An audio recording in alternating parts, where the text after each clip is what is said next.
do you need to be the biggest podcast, or do you just need to be the right podcast? And so it's figuring out how can you really maximize and leverage the medium. Welcome to Bullhorns Bullseyes, the podcast where precision meets promotion. I'm Tom Nixon. And I'm Curtis Hayes. We're thrilled to have you join us as we discuss the ever-evolving world of sales and marketing. Every week, Curtis and I bring our own specific experiences and expertise, along with a special guest who has stories to tell and lessons learned to share. We're here to help you with strategies that hit the mark and amplify the marketing. Before we kick off today's episode, make sure to hit that subscribe button to stay in the loop. And if you find our discussions on target, leave us a review. Your feedback means a lot to us. Now get ready for insights, tips, and conversations that will up your marketing game. It's Bullhorns and Bullseyes with Curtis Hayes and Tom Nixon. Let's ride. Back, everyone, with another episode of Bullhorns and Bullseyes. And Curtis, I could not be happier. You're happy today. You're always happy, extra though. happy. You're happier today than you normally are? My passion, which is podcasting. Podcasting. Let's remind everybody, how many podcasts do you currently manage? If you want to include all the ones that I'm just doing production on or consulting on, probably about a dozen. And I host or co-host 4, 5. Yes. Yeah. And you're a writer. And you have kids and are married. And I think you told me the other day, which I didn't know, you have a play coming up? I am you a have a part in a play that's community theater convert. So I live in a household of thespians who just have a legit passion for this. And they dragged me kicking and screaming about 5 years ago into a role that I had no interest in. And by the time that play was over, I was hooked. And I got the bug, as they call it. I had a play hangover, went into a mild depression after it was over. And so ever since, I've been dabbling in that as well. So not exactly what you would expect from an introvert, podcast host, theater. Yeah. But are you writing? Are you working on any books right now? Take a lot out of me because I have a full-time job. So it was 6 years between my first 2 books. It'll probably be at least another 6 years before my next. You are a man of the humanities. An English major. That's you try to scrape a career out of a useless degree, and here we are. But it doesn't humanities go beyond just English, right? Like the arts and history and all that. It does. I mean, as long as we're putting me on the psychiatrist chair, my true passion is making music. I was trying to be a professional musician after college, and that did or didn't work out depending on your perspective. So, that is the humanities. I guess I'm a Renaissance man, Curtis. And I am because I pronounce it Renaissance and not Renaissance.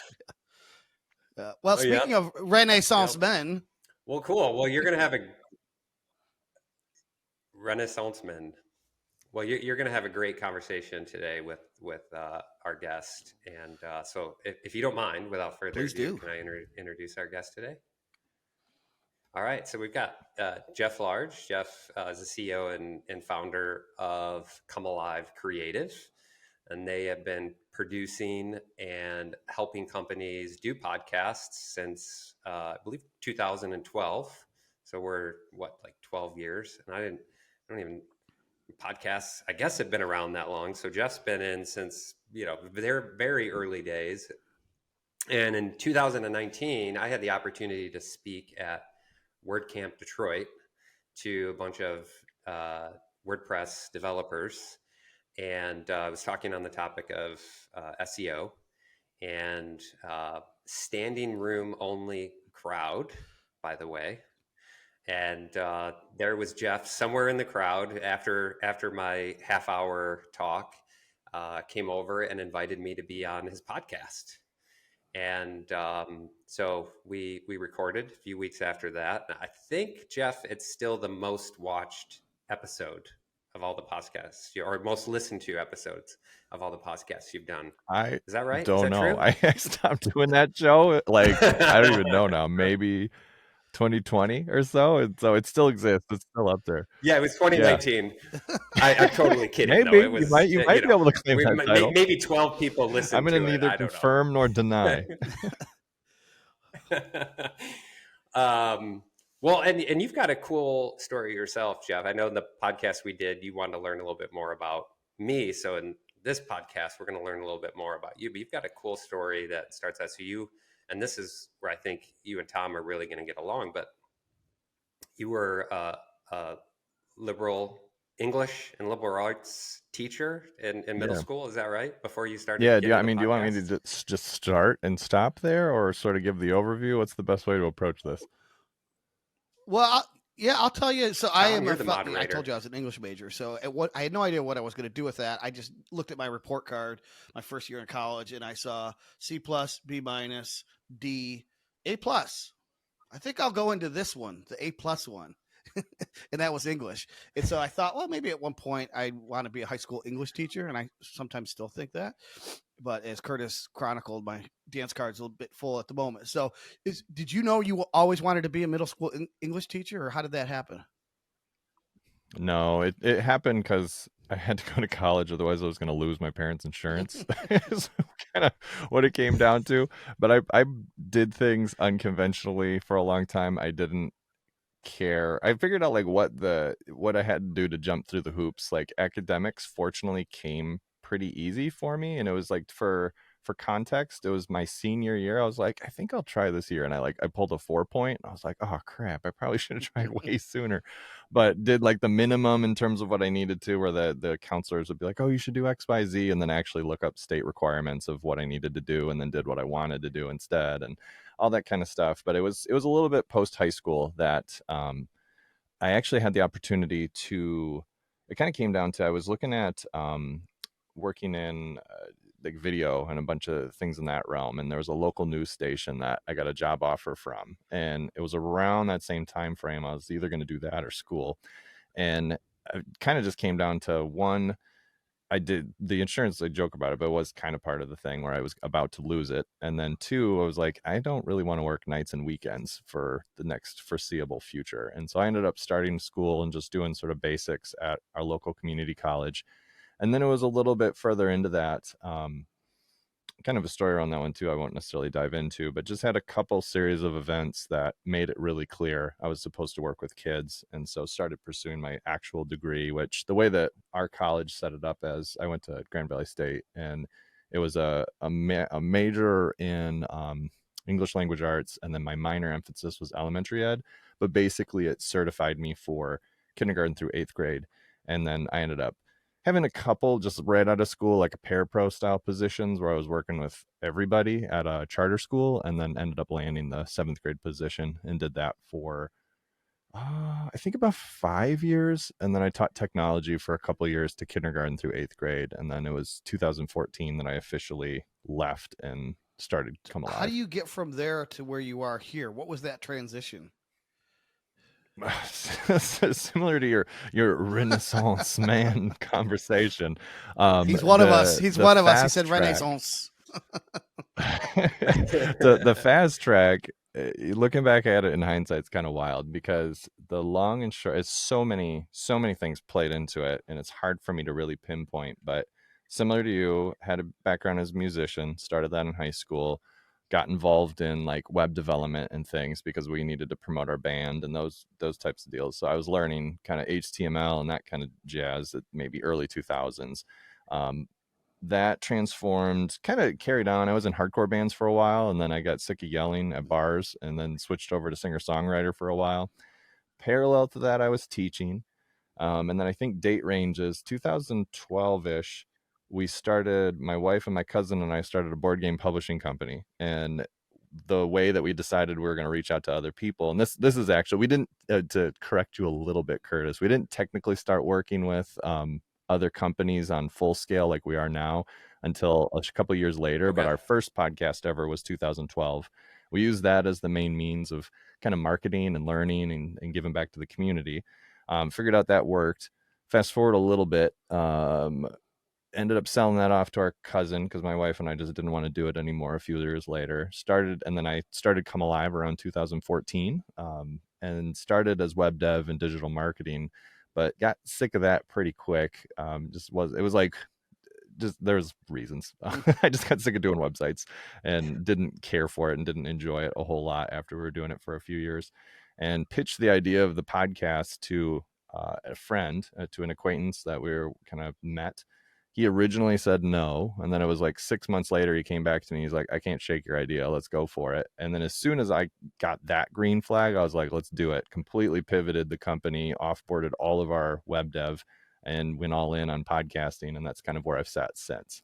And I think that's all of the major touch points. But It's I mean, it's, yeah, having a family and stuff at the same time, and a lot of other little things. But those are a lot of the big sort of stepping stones that kind of led up to being prepared to do something like this. Curtis, I wonder if when I came to you with the idea of a podcast, your default position was no, and then it eventually came around. Because remember, I planted the seed. And, we've chronicled the story. You came to me asking for a case study on a client success story, and there was so much there. I said, this is more than just a one pager. This is more than this. This is a story we should tell, multi-chapter story. What was your thought process? Did you embrace podcasting right away, or were you originally a naysayer? It didn't take me 6 months, but I will say right off the bat, I was a little bit skeptical.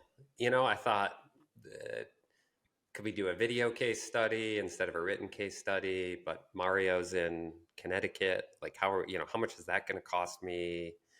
And so, yeah, I think the more I noodled on it and researched it, like, it's actually fairly economical, Yeah, to put out this to type at of least media, start.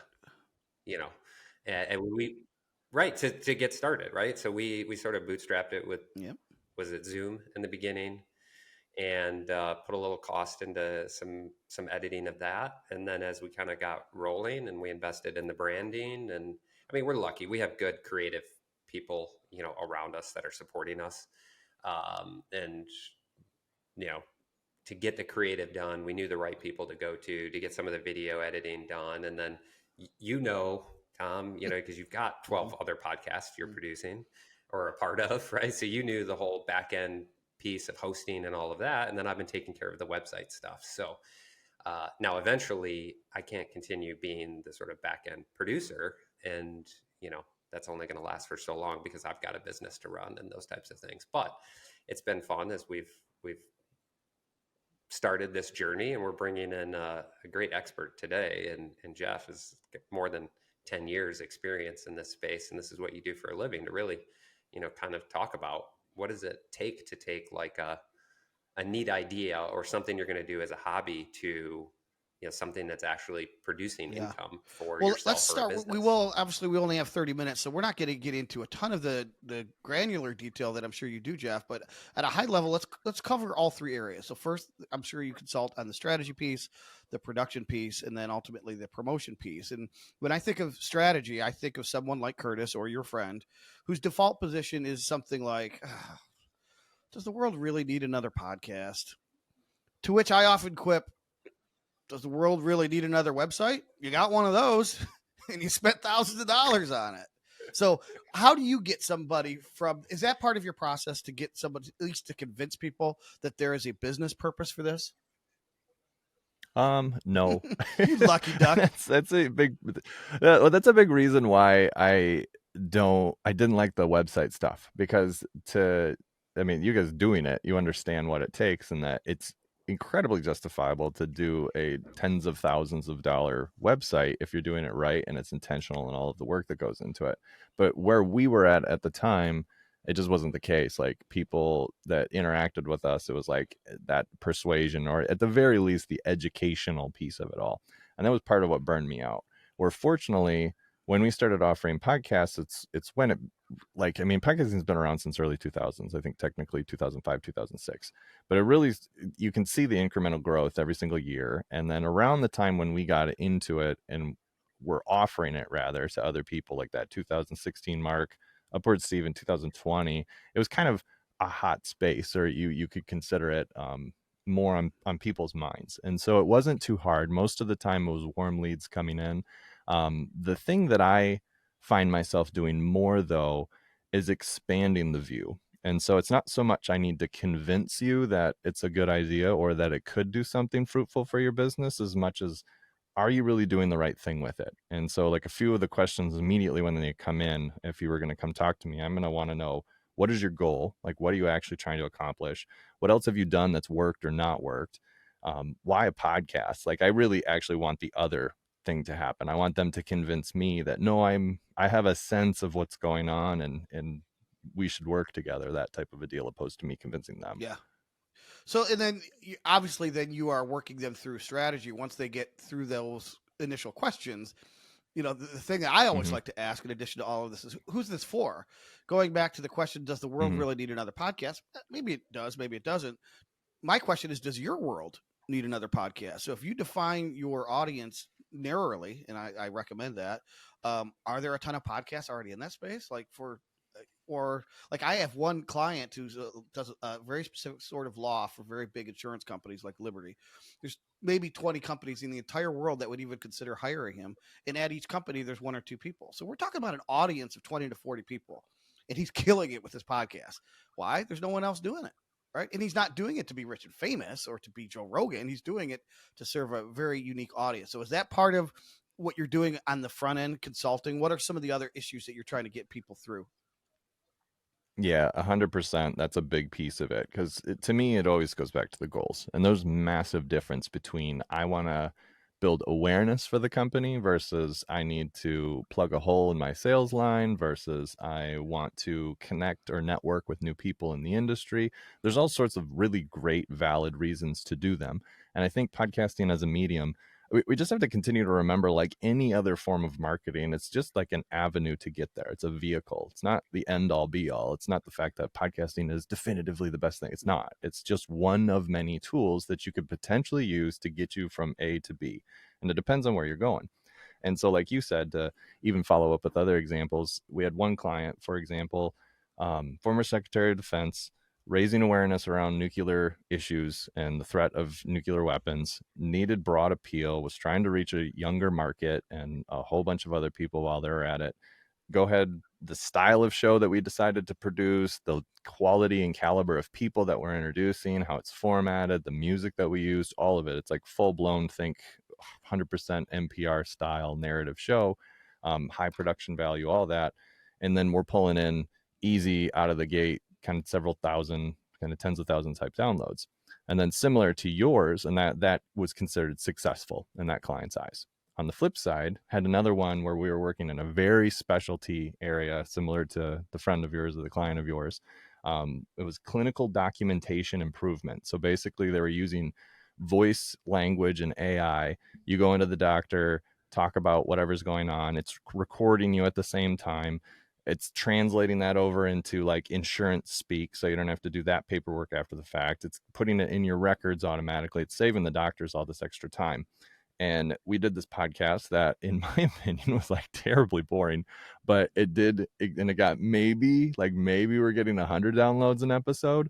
But the client was like, this is perfect. We're giving it to our team that we're hiring, and they get to listen firsthand to our clients of what's going on. We're helping it plug holes in our sales thing, so when we have pushback, we're like, oh, hey, we actually have an episode that talks about your exact situation. Check this out. And so again, when I say they expand, we so often default to downloads, to impressions, to kind of the visibility, to, like you said, like, I want to be the biggest podcast. Well, do you need to be the biggest podcast, or do you just need to be the right podcast? And so it's figuring out how can you really maximize and leverage the medium opposed to just the medium itself, or the medium in Yeah. isolation. Yep. Well said. Yep. And I would refer people to Seth Godin in terms of being the best in the world at something. It's not the entire world, it's your world, right? The pizza place on the corner doesn't need to be the best pizza place in the world. It needs to be the best pizza place within a certain amount of radius around its service area. So, Curtis, let's move on to production. Because you did some of this exploring yourself. You had questions for me when we first got started. Pretend we don't have this podcast and we're just now getting started. And you have no idea what you're doing, right? You don't know where to host a podcast. You don't know how to record. You don't know how to edit. What would be some of the questions you would ask Jeff? Let's say you're in an hour-long session, and we won't take this an hour long. What would be some of the first questions you would ask Jeff in terms of production? I'd say it's kind of starts with the equipment or environment that I need. Like, what do I even need to record? And you're probably going to ask me, like, well, do you want to do video? Or are we doing just audio? Um, can I do this just on my phone? Do we need a studio to do this? I'm sure a lot of these come from the strategy, where you define in the strategy, what you're going to end up needing. But I know my concerns in the beginning as we got started were really centered around quality. And I know when we were doing Zoom, I wasn't super thrilled about the quality of Zoom and then the difficulty in what we could do from a post production perspective. And so then I should have turned to you, Jeff, but I went to Google and I was like, there's got to be some podcasting, like actual platforms out there that we could do this in instead of Zoom. And we came across Riverside, which really just changed the world for us. I mean, the ease of use in both the production as well as the Mm-hmm. post edit is so much easier. I would say, my other questions, which I didn't fully understand, was like how you upload, like how you set up an account, at Spotify and or Apple, and do I got to manage all those separately and do all those uploads separately, and what it can be time Mm-hmm. consuming, I think, potentially, with every episode to do all the things that you need to do to get that episode out into the Yeah. world. You probably are going to spend more time doing that than you are in the pre-planning and recording of a single episode. Everything that happens after an episode, there's a lot of work there that I was not aware Mm-hmm. of at all. Yeah. So, Yeah. go So ahead. Do you and I've read your blog post on this. Which, so by the way, if you ever if you are interested in a detailed answer, go to jefflarge.com, and one of the featured blog posts walks you through this. But I know you ask people then, what is the budget? And do people say, I don't know what the budget is? What should it be? How do you get them to focus in on the proper considerations when they're just starting out, Jeff? yeah, so let me answer it maybe a couple ways. The first thing is this isn't a pitch, it's just simply talking about how we do it. With the nature of who we work with regularly, it's none of those questions are things that our clientele or ideal client should even be thinking about or worrying about. And so we just do it.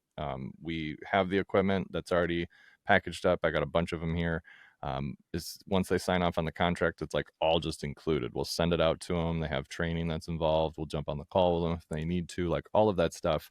um, Remove all and any heavy lifting, just because it's like you need to be focusing on whatever book we want to reference, like your 1% or your one thing, or like all the different things. Like you focus on Yeah. what you're best at, we'll focus on what we're best at. And so that's my default answer, that I know I can at times be just dismissive.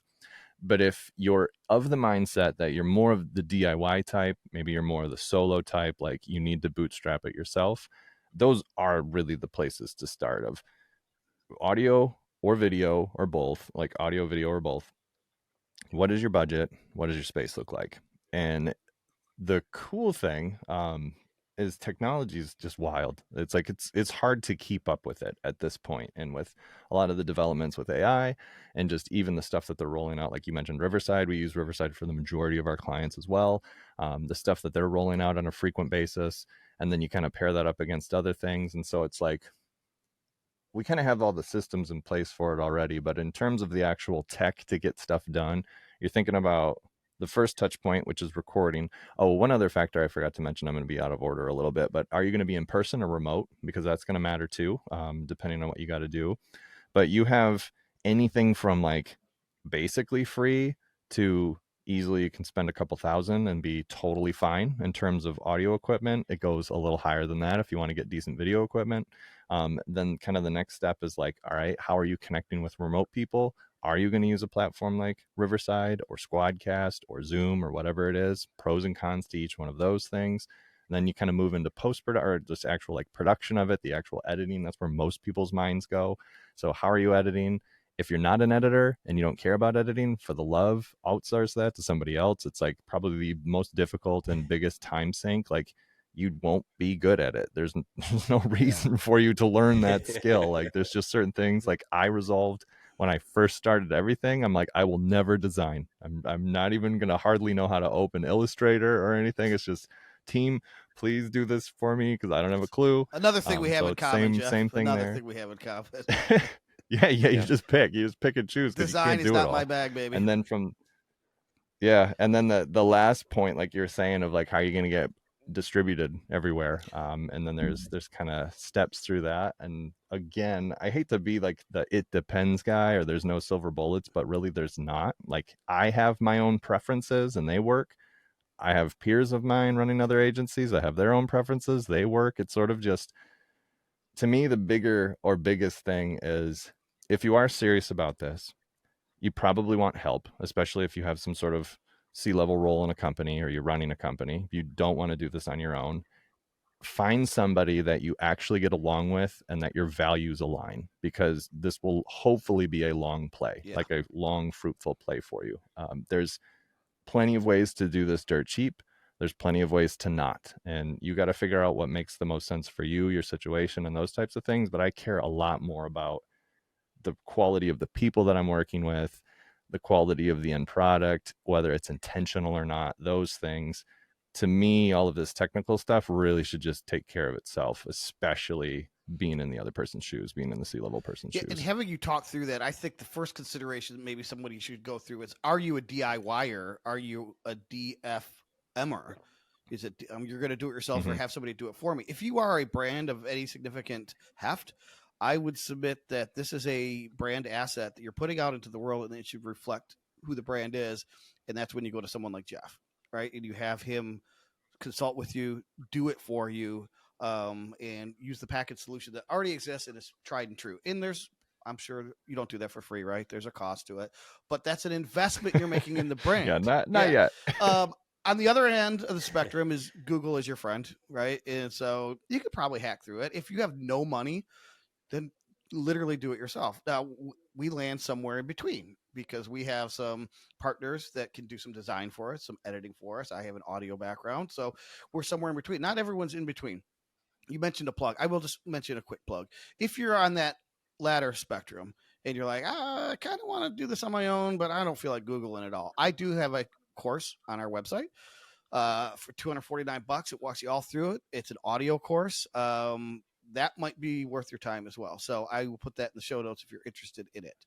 But what Jeff is doing, this is like expert level. When you're talking about former Secretary of Defense, I mean, you're working with what size company do you think is a good fit for you? Or tell us like kind of what your ideal profile, maybe it's not a company, but maybe it's a podcast vision. How do you know if you're in alignment? Yeah. That's a fascinating one. And I'm gonna have to be transparent. We've been doing some decent internal work and even growing pains. This is more of a business owner conversation than it is a podcast conversation right now. But there is, so say for example, I was able to attend a business conference. I was able to go to Cabo Press, associated with Chris Lemma.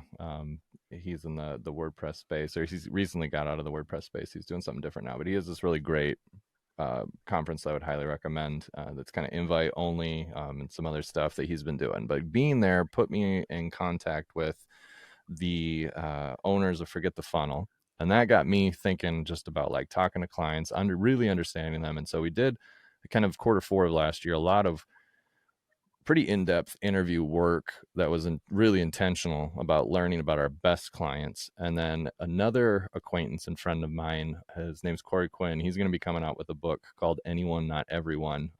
When is this going live? Sometime in Roughly. April. Ooh. Yeah, middle of April. Okay, It'll yeah, be his April. book I don't recall. I think his book will be available by that point, and we did the audiobook for it. Kind of, it's not even really like our first line of what we do, but it just sort of worked out when him and I were talking. And so I listened to the whole thing, just even by default. And that's got me thinking a lot too, that I'm going to be doing some work next quarter. Kind of all of this to say we're sort of dialing it in because we've specialized in our service for a long time, but I've been incredibly reluctant to specialize in the business or industry because I'm personally, it's really just a personal decision as owner that I think is, if I'm being realistic, probably hurting the business, but I'm worried I'm going to get bored. And so by default, we've worked in commercial real estate, cybersecurity, kind of national defense, public relations style stuff, insurance, like a whole bunch of different crazy things, like big business frameworks. Kind of think like EOS or Scaling Up, like all these types of companies. And the thing that I'm starting to realize is I'm learning about this space because it's just not my background. I don't come from a big corporate background. I kind of middle class, working my way up, more mindset. And so learning a lot in that regard. And then the second thing is what we're starting to dial in and what I'll end up doing and kind of refining sometime next quarter is I've learned it's not necessarily the industry, like a specific industry, as much as it is sort of the approach of the business. And the businesses that we do the best with are the ones that understand they have something to teach. The relational capacity is a massive factor in what they do, the networking piece. And they care about like that long term, like they get brand, like they understand that this isn't just like a logo and some colors, like this is the feelings and the identity and the mood and what's associated and how people view us, like view the people that are associated with us, view the brand and the company itself. The companies that get that and want to really own it and direct it and influence in that way. So I don't know what the heck to call it Mm-hmm. yet. Like you guys kind of caught me at a time that I don't have that category. I wish I did. Like I wish I could say the word and then the people would be like, "Oh, that's me," but I don't know what the heck it Yeah. is yet. So hopefully like by before the year's out, I will know. But Okay. that's kind of Well, where I am we'll right have you now, back kind of on. who our Yeah, ideal we'll have is. you back on. You could reveal what that ended up being. Curtis. Yeah, and then but to be honest too, we're playing a little bit. We're playing up and downstream because we have a completely under the radar. Like in the you mentioned your course, I've launched courses twice now, like full kind of cohort style things, and sold them and made some profit. And then we were like, yeah, this is a huge distraction, and then completely shut Yeah. them down. Just because it was like the best thing we do is our services. This is pulling me away too much. I can't manage it all. Like refund everybody and kind of carry on. And then the thing that we are playing with right now though is a DIY solution that's been I got a challenge from a friend of mine where he was like, basically, here's your price point and this is what I want. And by default, I'm like, I don't think that's possible, but let me see if I can. And so we're in the process of figuring out what do we need to do? What are the most important things to leverage? Like what is important for somebody of this mindset? Because it is not the same thing as like a corporation that's doing a podcast. And Mhm. can we make it work financially for us and for them? And so we're currently playing. I have no thing to offer at this point, but I can tell you behind the scenes, we're testing it to see if it could be viable. I'd probably honestly start it as a separate company, just because it's not the same as what we're doing now. But we're playing around. We're playing Okay. around in the space. Well, let's move on. Last but not least, to what happens after you produce it and you publish it, and that's promotion. And Curtis, we found out, which we something we already knew because it's true of anything that you put out into the world. If you build it, they won't necessarily come. So we had to turn our eyes to promotion. Do you remember any of the initial things that we went through and what we're doing now? What would you have asked Jeff, or what do you want to ask him now? Yeah. Um, well, I was encouraged, I think, initially on some of the things that we saw on social media, which maybe don't necessarily have to do with podcasts in general, but the social media companies, Google, on the search engine side, they're always changing their algorithms. And I think I really saw an opportunity for us to get the word out and to share our content on various social media platforms. And I think shortly after we started that, there was some algorithm changes. It didn't just Mm-hmm. that affected everybody as far LinkedIn as organic specifically. content goes. And yeah, LinkedIn specifically. And, you know, at least from my side, like I used to see 2,000, 3,000 impressions on a single post that now I'm seeing like 300, right? So it's a Mm-hmm. tenth of what it Mm-hmm. used to be. So that's been frustrating. I know the there are people who are seeing the content and are listening and appreciating. I like what you said earlier about like the culture piece. We have team members in the model that we work in that are all over the place. We don't see each other all the time, and they don't all interface with our customers or our partners who we're working with. And so when we have these conversations, it gives them an opportunity to connect, hear those Mhm. stories, understand their businesses a bit more, understand what it is that we're doing a bit more so they can provide better services. So that's been a really cool thing that's in a small team. I'm noticing, new ideas come to the table because they're like, "Hey, Curtis, what you guys said on that Mm-hmm. podcast, like I have an idea of how we can improve that." It's like we otherwise wouldn't have probably had that conversation. Um, so, uh, but going back to publishing side and promotion, um, YouTube has been an interesting algorithm Yeah. to try to crack. Shorts get a lot of views. The long form content Mm-hmm. does not. This somebody expecting somebody to listen to 30 minutes, I think is a reach. They maybe listen for 3 or On 4 YouTube, minutes. They're right? probably Yeah. skipping around on YouTube, right? Yeah, I think we're getting full listens on the audio channels, Apple, Spotify, Amazon, but YouTube. I think we have to change up our tactics there. Shorts do really well for organic views.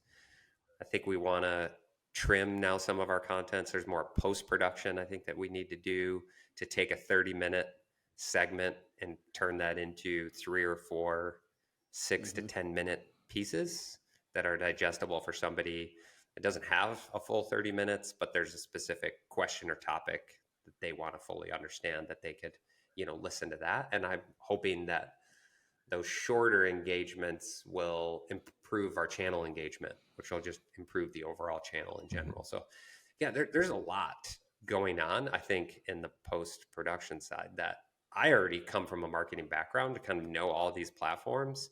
But somebody who doesn't, who's a CEO or a COO or somebody who wants to get into this podcasting space, who doesn't understand the marketing, like, to expect, you're even going to get in front of your audience, even if your audience is 100 or less. Like, there's some For strategy that sure. needs to Yeah. go I into mean, that piece. my sense So, of things is podcasting is a dual-edged sword in the sense that if you get somebody to listen, so I'm talking about the audio version, right? Um, where else and how else would you have 30 minutes of somebody's undivided attention in this world today? It just doesn't exist. The other edge to that sword is, though, is now how do you get somebody to stop what they're doing in a busy world and get them to listen to a podcast? And scrolling through LinkedIn, likely somebody's not going to take that. They might get a sense for it. And so that's why we were serving up digestible content in small little clips, and people do watch those. But so, Jeff, what is your perspective on promotion? Because if you could get somebody, like I said, to listen to 30 minutes and hear you preach and share your expertise, like, that is gold. But then how do you get them to do it? It's Mhm. not, the momentum is tough. It's like a flywheel. It's tough to get going. Once you get going, you're off and running. So what are your thoughts? Yeah, it's such a massive topic. We could easily do a master's course over the weekend, just about promotion. And so for me to just rattle off a few things Tell in us the 5 minutes secret. is sort of total. There is none. Okay, on a serious note, I'm just gonna rapid fire a whole bunch of stuff that comes to mind for me that we often think about. I go back to the beginning. Your goals, do they align? Because if you are doing something that doesn't align with your goals, it won't matter. It doesn't matter how much marketing you throw at it. It's not going to do what you want it to do. Another thing from the beginning that you have to consider that I didn't address, but it seems like it's becoming more and more important the more people that we're working with, is I look at it like a guitar pedal, and there's different dials on a guitar pedal for you to kind of really tweak in the sound. How much of this podcast is for you personally? How much of this podcast is for your business? How much of this podcast is for your audience? And depending on the adjustment of those dials that can be completely different, you're going to build something differently. So much of this starts at the building phase, and I can't underestimate that enough. Now, when we fast forward though and look at the promotion side, there's so much. The high level thing that I go back to, and I actually pulled it up so I wouldn't forget it, but it really becomes a marketing conversation. Like you mentioned, Curtis, it's much more of a marketing conversation than it is a podcast conversation. But the thing to understand is that audio is unique. It's not the same as the rest of the mediums. It plays differently. And so I'm thinking of owned, paid, earned, of all those types of things. And again, just as like a quick primer for anybody that might not fully understand what I'm saying. Owned is all the stuff that you normally think about, blog posts, the show notes that go along with it, social media, landing pages, if you have it in your newsletter, all the stuff that's yours. Paid is going to be some of that other stuff we're talking about, where there's designated paid. There's really unique and pretty interesting ways that you can get in front of other audiences, whether it's ad reads or just like stuff that gets tacked on or paid for suggested episodes or those types of things that you can mess around with on top of all of the traditional social, Google, LinkedIn, if it's appropriate. It's not always appropriate. And so it's, again, you kind of got to pick and choose what makes the most sense. And then earned is going to be the other one that people are more familiar with, where you're trying to get your guest. Like, you think that if you have a high profile guest, all of a sudden you're going to get all this traffic. That's probably not the case. But still getting genuine engagement, people talking about it, not necessarily ratings, but more like actual shares. And some of it might be completely untrackable, where it's literally just friends going, hey, what are you listening to? Oh, did you hear this latest episode of XYZ? And check it out, it's great. So there's those types of things on a high level. But I'll also say there's a lot of other things to me that comes to mind, where, like, say TAM, for example, where total addressable market. So how many listeners do you potentially actually have? It's not the entire world. It's a certain segment. And so you got to think of it not necessarily as, I only have 1,000 listeners, but maybe you have 1,000 of 2,000 listeners. That could be pretty dang good. And so there's those types of things. There's what you mentioned of, what would you do if you actually had even if you had 100 people's undivided attention once a week, once every 2 weeks in a room. You just get to talk to them one to one. That's what's happening. And to think of that in scale just doesn't happen as much. But when you put that in perspective, you might get frustrated, like, oh, my numbers aren't growing. But at the same time, all right, but you look at who you're talking to and the type of relationship you have. I'm going to look at things, total listen through, like, not just I have X many downloads, but of those people, how many are listening to the whole way through? How many people are coming back every week? One of the clients that still blows my mind, just to give another little example, is we've been working, he's our longest time one. We've been working with him, I think, over 5 years. His show breaks all of the norms. It's on commercial real estate and leadership there. So the topic itself feels a little boring. But he's phenomenal and incredibly passionate, incredibly intentional of who he's talking to. All of his episodes go over an hour. He's probably about an hour 15, hour 30 right now. Of that, he's getting, his total downloads right now is something like, we're pushing 2 million. And of all of his current listeners, we got about a 91% completion rate. It's freaking nuts. Like, I just look at the numbers and I'm like, this doesn't make any sense, but this is awesome. And it's like super exciting. And so there's so many little factors to be paying attention to, that it's not just scale or growth or these things. It's what is actually moving the levers for you as a person and for you as a business. And success can look really different, depending on what you're trying to do. So, I mean, there's Yeah. a ton. It's such a massive topic. It's sort of ridiculous for me to try to answer. I know. I apologize. Yeah, I would just add Blaming to you, that. Tom. Yeah, my recommendation would be, don't measure in the moment either. If your first episode looks paltry, Oh yeah, because that's it's not gonna, the metric. it's the likelihood of your It's first gonna episode be. being good. Like, do it for Yeah. maybe like 20 episodes. Like, I don't start running actual analytics until at least a quarter later. Like, that's the Yeah. soonest that I'll even Same. start taking. Like, It, our clients want to see the numbers, and so they have real-time access to downloads, but I'm very like stressed, like, don't worry about it, we'll run you a proper report about a quarter from now, and then we can actually start talking about what looks hopeful, what we're worried about, what are we wondering about, and kind of go from there. Exactly. Well, this has been great, Jeff. I'm gonna see what if our worlds overlap in one final way. This will be bizarre if it does. You mentioned Secretary of Defense earlier. Do you know the name Skunk Baxter? I don't. I think I'm gonna fail you on this one. All right. Well, Skunk Baxter was an original member of Steely Dan. He was the guitar player in the Doobie Brothers for quite a while. We had him on one of my podcasts. That was a podcast all about yacht rock. And turns out he is now a consultant to the Department of Defense and is the man behind inventing the technology for low altitude radar that we use now. Yeah. So okay, all he right, came here, up with that. let me counter because this Okay. is a degrees of separation. I'll give you a few. when I was teaching still, we did a talent show that I ran every single year for the kids because I had all the equipment being a musician, and we covered the Doobie Brothers one of the years. With the thing you're talking about with the low radar stuff, I actually have a separate client who works in their kind of a national defense fundraising company. I forget what their actual title is, but they look at a lot of like consumer tech and applying it to government level stuff because government just doesn't move very fast, and so they're trying to bridge that gap. And there's I had one other one, but it's eluding me. So there is not right. exactly, but I'm tracking what you're laying down. All right. Cool. Yeah. Awesome. Fascinating guess. You should have your defense client. Oh, that was the have last him one. on. Do you know the name Howard Benson? It sounds familiar. How would I know Howard Benson? He's a I forget what he is, multi-platinum rock album producer. Like he did he's done everything from, what was one of the big ones? It's one of the emo bands. I want not My Chemical Weezer? Romance. So he did like the big breakout My Chemical Romance album all the way to like the VeggieTales soundtrack and stuff. And he's friends with a client of ours, and I've had him on my show a couple times, my old show. He's a phenomenal one too. A really, really solid guy. So that would be one of my music industry connections. Cool. Well, Curtis, this has finally become a podcast I would listen to. So thank you for introducing us to Jeff. Any final thoughts, my friend? A lot, but we're running out of time. I would close by really asking Jeff. So yeah, I mean, where you just mentioned your personal podcast, where can people find your podcast? Yeah, so actually the only one that I'm personally producing right now is called Outdoor Sounds, and it's a field recording podcast. And it was a direct pushback from all of the typical business advice of working on your business and not in your business. And then I did that straight for like 9 months or something, like about 2 years ago, completely burned out. And I'm like, forget this.